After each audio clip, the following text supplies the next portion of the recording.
আসন্ন ত্রয়োদশ জাতীয় সংসদ নির্বাচনকে সামনে রেখে বিএনপির ঘোষিত রাষ্ট্র কাঠামো সংস্কারের ৩১ দফা বাস্তবায়নের লক্ষ্যে জামালপুরের দেওয়ানগঞ্জ চুকাইবাড়ি ইউনিয়ন যুবদলের উদ্যোগে যুব সমাবেশ অনুষ্ঠিত হয়।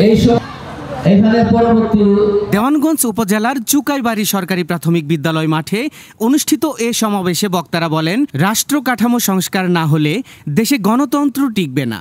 আগামী নির্বাচনে বিএনপির ৩১ দফা বাস্তবায়নের মাধ্যমে জনগণের অধিকার ফিরিয়ে আনার আহ্বান জানান তারা। উপজেলা যুবদলের সিনিয়র যুগ্ম আহ্বায়ক মোহাম্মদ আলাউদ্দিন আল মামুনের সভাপতিত্বে সমাবেশটি উদ্বোধন করেন দেওয়ানগঞ্জ উপজেলা যুবদলের আহ্বায়ক মোহাম্মদ মঞ্জু হোসেন। প্রধান অতিথি হিসেবে উপস্থিত ছিলেন উপজেলা বিএনপির সাধারণ সম্পাদক মোহাম্মদ আব্দুর রশিদ সাদা।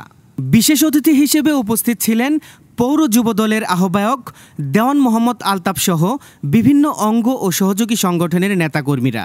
সমাবেশে বিএনপি ও সহযোগী সংগঠনের নেতারা বলেন, পরিবর্তনের সময় এখন, জনগণের পাশে দাঁড়াতে যুব সমাজকে সংগঠিত হতে হবে।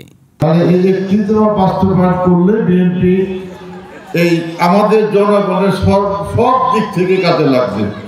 এর মধ্যে উন্নয়ন, চিকিৎসা, সকল কিছু আছে।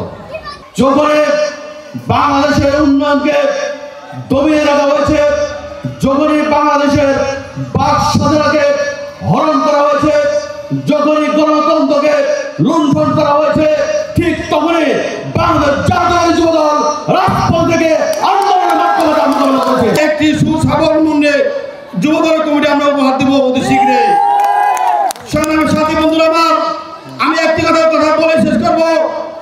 আগামী দিনে যারা যুবদলের নেতৃত্বে আসার চেষ্টা করছেন, তাদের প্রতি আমার উদাত্ত আহ্বান থাকবে।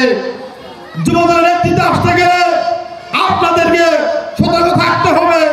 সামাজিক কর্মকাণ্ডে আমাদের উন্নয়নমূলক কর্মকাণ্ডে অংশগ্রহণ করতে হবে। আমরা আমাদের চরিত্র নষ্ট না হয়, আমরা আমাদের বিবেক নষ্ট না হয়, আমরা আমাদের নীতিতে নষ্ট না হয়, সেদিকে যুবদলের ভাইদেরকে আমি দিশাহীন করছি।